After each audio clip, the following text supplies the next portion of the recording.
Hi, my name's Liz and I'm part of the chaplaincy team at Birmingham Women and Children's Hospital. And it's such a joy for me to be part of this team because what we do in chaplaincy is visit children and families on the wards, and we enable them to have an opportunity to explore what's going on in their inner world. We call this spiritual play, and we have various activities, creative activities that help them explore the journey that they're on, which is often very, very challenging. I work particularly with oncology families and patients, and they have a lot of big questions that they need to ask and to face on that journey. Perfect. Okay. Do you want to begin with the activities? Shall we do that now? Is that enough? That was great. We just need real succinct and yeah, perfect.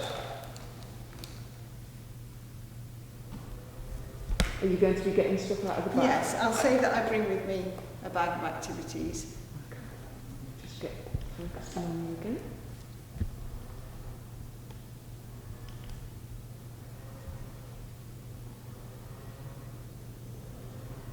Okay, when you're ready.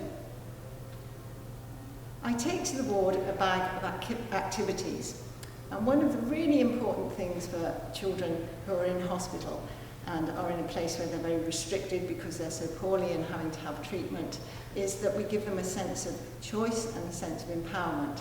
So within my bag I have a variety of activities that they can choose.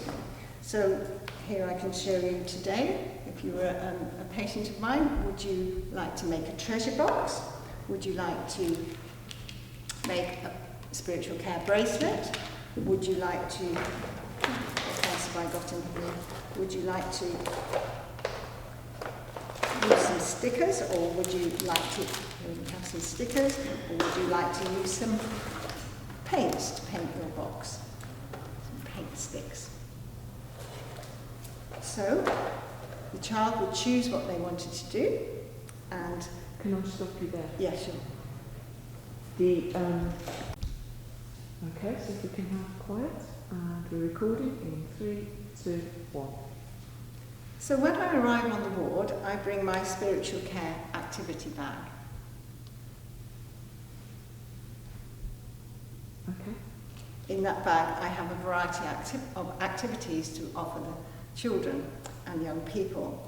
It's really important that in a situation where they're very restricted in what they can do because they're very poorly and they're resident in hospital, they're given choice and a sense of empowerment that they can choose what they can do. So out of my bag I will get various activities. I will offer them a choice, a box to make a treasure box. Perhaps they might like to paint it with my coloured paint sticks. Perhaps they might like to make a spiritual care bead bracelet. Perhaps they might like to think about footsteps. So we have all sorts of activities. Let me give you an example of a child who chose to do a treasure box.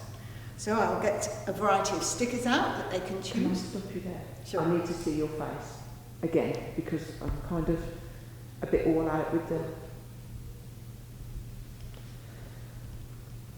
So if you can look to camera as much as is possible for the next Yes, I'm looking at these now. I can hold this up now. Is that so I'm only seeing to just below your badge at the moment. I can go a bit lower. Where would you like it? A little higher. So we can do that. So if you can just go back to...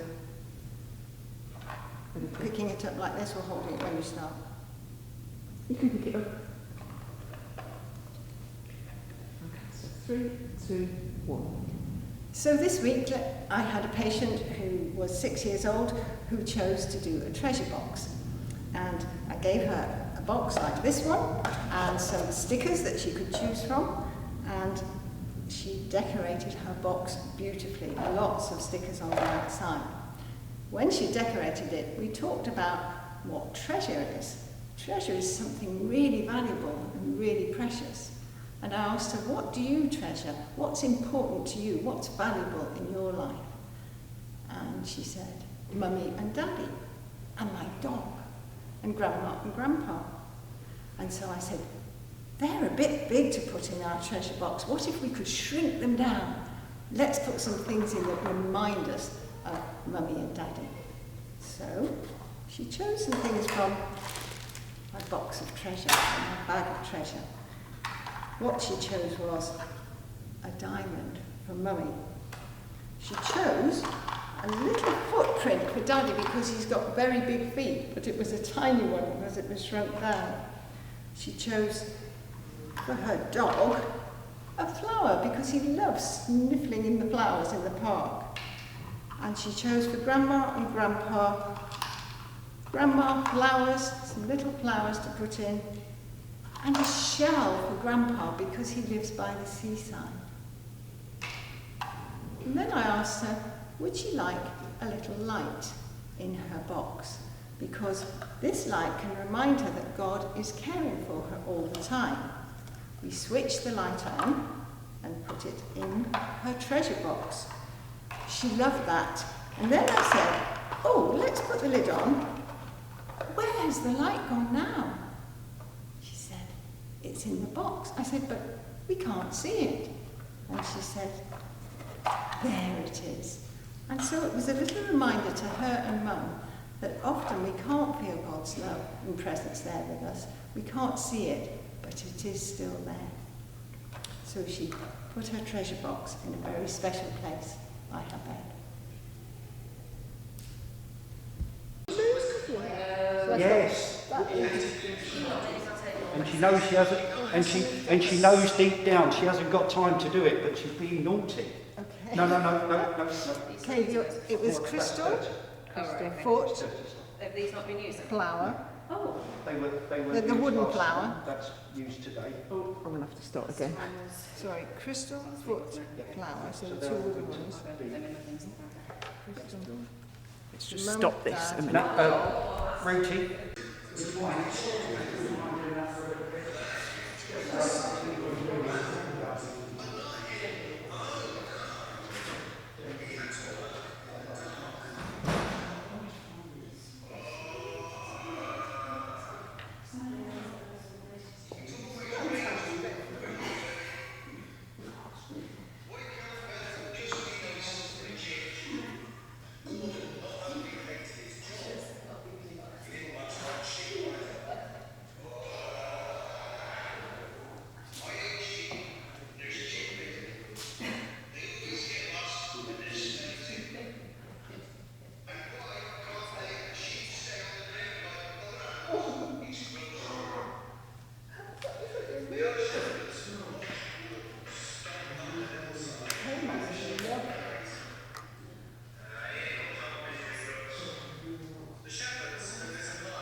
Yeah.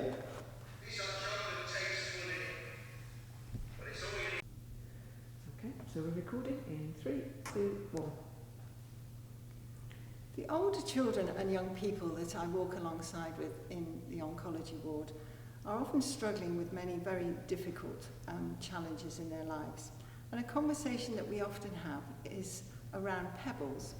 I bring a box of pebbles in my activity bag and I get it out and say to them, which pebbles would you like to choose? They might choose just one or several. Without a doubt, every pebble in the box is unique and different. And we talk about their special unique journey and how individual and special they are. And then we talk about how pebbles get to be the shape they are, how smooth and how rounded, some with jaggedy edges, but often very smooth parts to them. And of course, it's because they've been in the storm waves, bashed around, knocked against each other, knocked against the cliffs, knocked against sharp rocks, that they've become very smooth and beautiful. And we use that metaphor to talk about the journey that they're on with cancer. Lots of stormy times, lots of being knocked around, lots of pain, and yet being shaped into something very, very beautiful.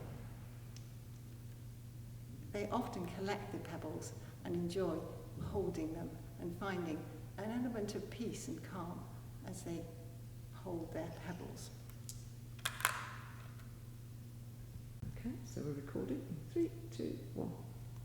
One of the ways that we support the staff in the hospital is by providing activities and times when we can really support them.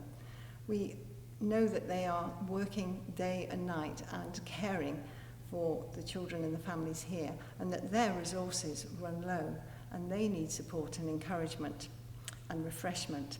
So different things that we offer are one-to-one times when a member of staff could book a time to talk to a chaplain. We offer drop-ins on the ward where there'll be some space that's set aside and there'll be music and refreshments and some tips on looking after themselves and refueling and time just to take some time out. And in the middle of their busy day, they can just have a bit of calm. And we also have a couple of retreat days away, which are completely off-site to refresh and enable staff to have time together to again refuel and go back to their working world. They care constantly for our children and families with such compassion and such dedication. They really need to look after themselves, and in chaplaincy we really encourage that. I also run a staff support choir on a lunchtime, on a Wednesday lunchtime, where staff can just come away from their busy working day and forget what's going on and have their spirits lifted by singing together. And so yes, we really believe that staff support and self-care is important in chaplaincy. Great. Okay. How can chaplaincy support me as a nurse on oncology? And you can start whenever you're ready. One of the ways that we want to support you as staff is to provide times that you can take some space to be refreshed. I know that's really challenging because your days are busy, busy, busy and very, very demanding. But you know full well that when you get onto that reserve tank and you're almost at empty, you need to stop and refuel. So some of the things that we can offer in chaplaincy are one-to-one appointments where you can just come and offload and have a listening ear alongside you, confidentially. Another thing we offer are drop-ins on the ward. We can book a room and a space and provide a relaxation space for you with hand massage, with drinks and refreshments and music and beautiful smells so that you can come off the ward in the day and take time to refuel. Another thing we do is take a couple of days a year when we have retreats for staff, when you're completely out of the hospital environment and you can take some refreshment away from work and just be with other colleagues, relaxing and refilling in a way that encourages and builds up your inner person so that you can continue to care with compassion. And another thing that happens on a Wednesday lunchtime in the chapel is a staff support choir that you're so welcome to come and join. We have staff from all departments and different stages in their careers coming to sing and just have your spirits lifted away from anything else in the hospital environment and enjoy singing together. So you're very welcome to all and any of these resources that we offer.